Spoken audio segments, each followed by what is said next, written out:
अस्सलाम वालेकुम। शहीर से अलवी आपसे मुखातिब हूँ। अमरीकी पूरी दुनिया में ज़लील होना शुरू हो चुके हैं। ये वीडियो जो आपके सामने अब चल रही है, ये अमरीकी वज़ीर माइक पोम्पियो इटली के दौरे पे गया, पुरतपाक इस्तकबाल हुआ। एक सहाफ़ी उसके पास गई और कुत्ते के खाने वाला एक बैग उसे दिया कि रोज़ाना 3 मरतबा खाइएगा ताकि आप भी वफ़ादार बन सकें। इससे बढ़ के और कोई तज़लील नहीं हो सकती। और तज़लील क्यों हो रही है? जलील होने इनके मुकद्दर में था।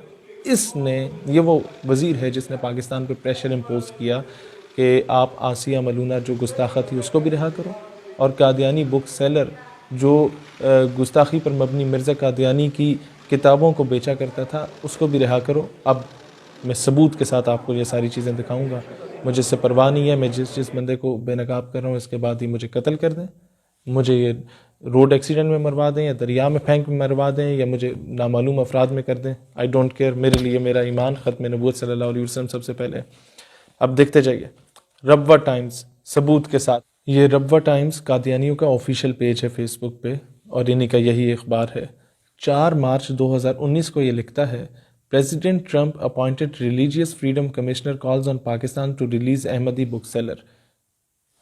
प्रेसिडेंट ट्रंप ने पाकिस्तान के लिए एक वज़ीर अपॉइंट किया कि जनाब आप ये कादियानी बुक सेलर किताबें बेचने वाले को रिहा करो। फिर दूसरी खबर आती है 11 मार्च 2019, ठीक एक हफ्ते के बाद, the United Nation special rapporteur on freedom of religious expression criticised Pakistan for their behaviour towards Ahmadis. जो रवैया कादियानियों की तरफ है उसको क्रिटिसाइज़ किया कि आप इस तरह का रवैया ना करें, इन्हें बड़े प्यार से रखें कादियानियों को पाकिस्तान में। या अक़वाम मुत्तहिदा के एक शख्स ने हमें आके तनबीह की।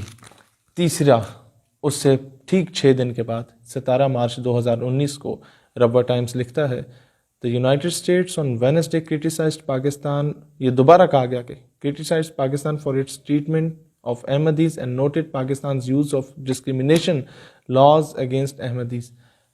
माइक पोम्पियो उनका वज़ीर पाकिस्तान को क्रिटिसाइज़ करता है कि कादियानी के ख़िलाफ़ जो कानून साजी की गई है, इनको जो काफिर करार दिया गया, इसको ख़त्म करो।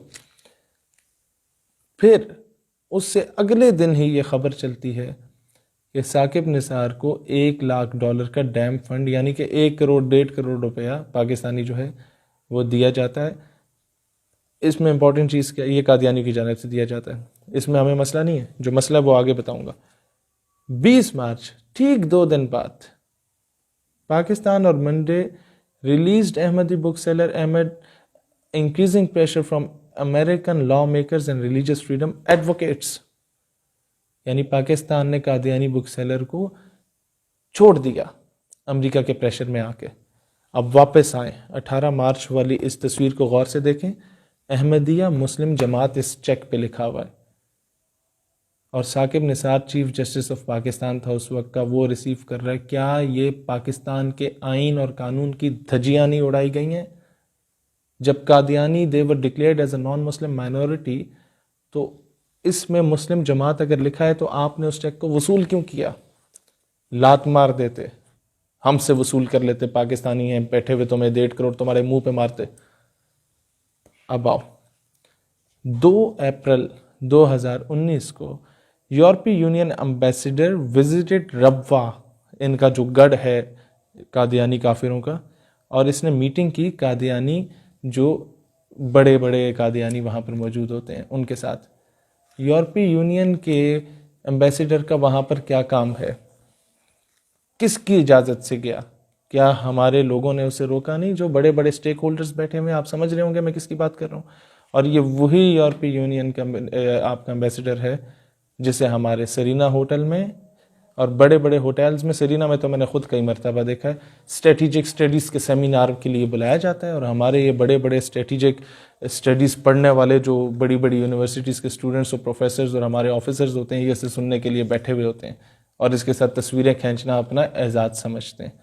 अब आइए, वो जो कादियानी बुक सेलर जिसे रिहा किया गया था, उसकी एक आम सा किताब बेचने वाला डोनाल्ड ट्रंप के साथ उसकी मीटिंग तय पाती है। अब हाजिर हो वो मेरा जिस्म मेरी मर्जी कहने वाली औरतों की जो नाजायज़ औलादें हैं जो सलमान तासीर को डिफेंड कर रही होती हैं, ये जो बंदा ट्रांसलेशन कर रहे हैं ना, ये शान तासीर सलमान तासीर का बेटा है, जो बता रहा है, ट्रंप को शिकायत लगा रहा है पाकिस्तान के खिलाफ, ये कादियानी और सलमान तासीर का बेटा जो गवर्नर पंजाब रहा था, और शिकायत ये लगाई जा रही है कि जी हम कादियानी हैं, हम मुसलमान हैं, लेकिन ये पाकिस्तानी हमें मुसलमान नहीं तस्वर करते, आप काइंडली ये चीज़ दुरुस्त करें और हम पे बड़ा जुल्म होता है। सबसे क्या आज तक सलमान तासीर के बेटे की इतनी बड़ी गद्दारी पाकिस्तान से इसने की, ट्रंप के सामने जाके ये बात की, क्या शान तासीर की नेशनलिटी पाकिस्तान की कैंसिल की गई या नहीं की गई? क्या इस कादियानी और इसके ख़ानदान वालों की नेशनलिटी कैंसिल की गई या नहीं की गई? जिन लोगों ने इसे बाहर भेजा, बुलवाया, क्या उनकी नेशनलिटी कैंसिल हुई या नहीं हुई? इसके बाद लॉर्ड तारिक, जो और ये कादियानियों का मिनिस्टर, जो कि बरतानिया की पार्लियामेंट का मिनिस्टर है, basically this bastard is from Pakistan, Pakistani है बेसिकली, और हमारे बड़े बड़े वज़ीरों से, हमारे वज़राए आज़म से, और इस खासकर पीटीआई की गवर्नमेंट में तो सारे वज़रा से, बड़े बड़े वज़रा से इसकी मीटिंग हुई। ये कहता है कि हमने पाकिस्तानी हुकूमत को कहा कि आसिया मलूना को रिहा करो। I visited Pakistan not so long ago, and I'm sure many of us welcomed recent steps that the Pakistani government have taken in this respect of Asia Bibi, which we all welcomed from Pakistan. But we और हम आसिया मलूना को पाकिस्तान से बाहर आने पर, यहाँ पर आने पर खुशामदीद कहते हैं। ये कड़ियाँ कहाँ से मिल रही हैं? फैसला मैं आप लोगों पे छोड़ता हूँ। पाकिस्तान पाइंदाबाद।